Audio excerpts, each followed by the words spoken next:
thank you so much, everyone, for joining us. And I will do a small introduction while we wait for the other people maybe to join us later on.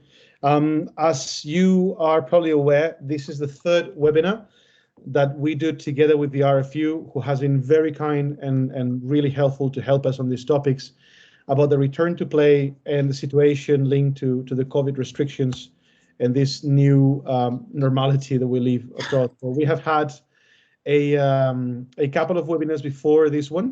One was the first one that we did was about general return to play, promotion activities, how to bring back people and get the clubs excited to launch activities again.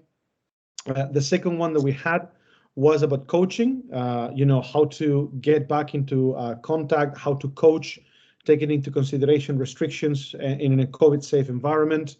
And this third one, which is the second to last webinar that we're doing, is around refereeing and how the RFU in particular has tackled the new regulations, the new formats of the game, as we were told at the beginning in the first webinar, and how they have worked with their workforce of referees and educators to get everyone up to speed, and in particular to get everyone comfortable, safe, and happy to referee in this new world that we live in.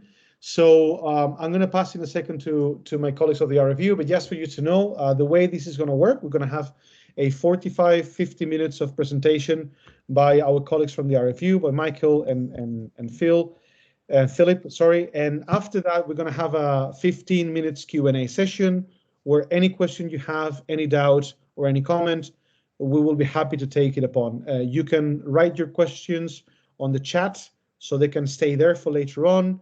And at the end, what we will do, if you have any question, just to have a bit of order, again, you can write the questions in the chat. I will be the host, so I will ask the questions and we will interact that way. But of course, if at the end you have something that you want to comment or to tell yourself, we'll be happy to hear you.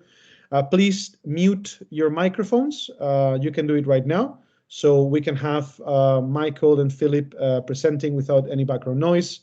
There is always the random dog or the kid that comes unexpected in the room shouting, so that's going to be helpful. And without further ado, I would just like to present our colleagues Phil Kearns and Michael Patz. So just for everyone to know, Phil Kearns is the coach development manager for the RFU. He has been more than 10 years, 12 years with the RFU, and he's been working with coach development, and he has actually played quite a key role in the whole strategy of return to play with England Rugby, and not only in coaching, but all the different areas related to return to play. And also we have Michael Patz, which is match official development manager. He's been also for many years in the RFU, and he's refereed, across the globe in many different places.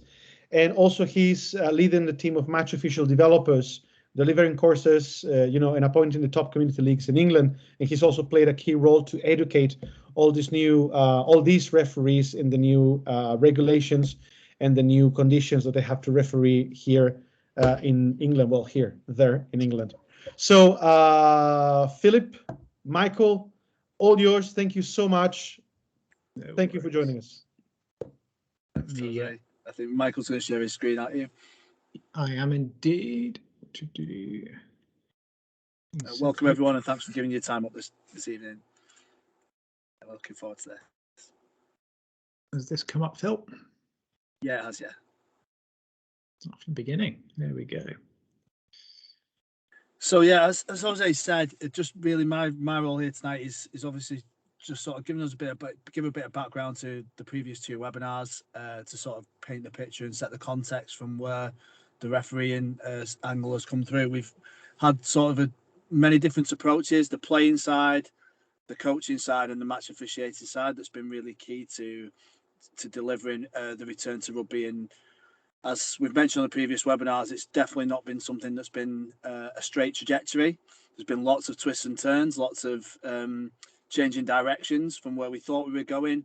We thought we were coming back to full contact rugby at so many times throughout the pandemic, and then suddenly to find out, no, it's not going to happen. So we've been through many changes with that. But there was sort of, as we've gone through, there's been some key stakeholders that we've had to deal with and work with throughout the journey. So they would be like working with government, working with our clubs themselves, working with other unions and other sports to try and find out where we can sort of get commonality through that, working with our chief medical officers and trying to understand how we can best support and best understand how we could get rugby back started within the UK as quickly as possible, and certainly within England as we went to do that. We had to do a lot of scenario planning for different scenarios at different stages. What would be our best scenario if we can do this, brilliant, and then what if we can't, and having to work back to make sure that we were able to sort of go through. And throughout all that, the most important part for us has been around how we communicate to the game. And myself and Michael and our other colleagues were really found it really difficult at first, I think, to understand what that landscape would look like around how we would communicate.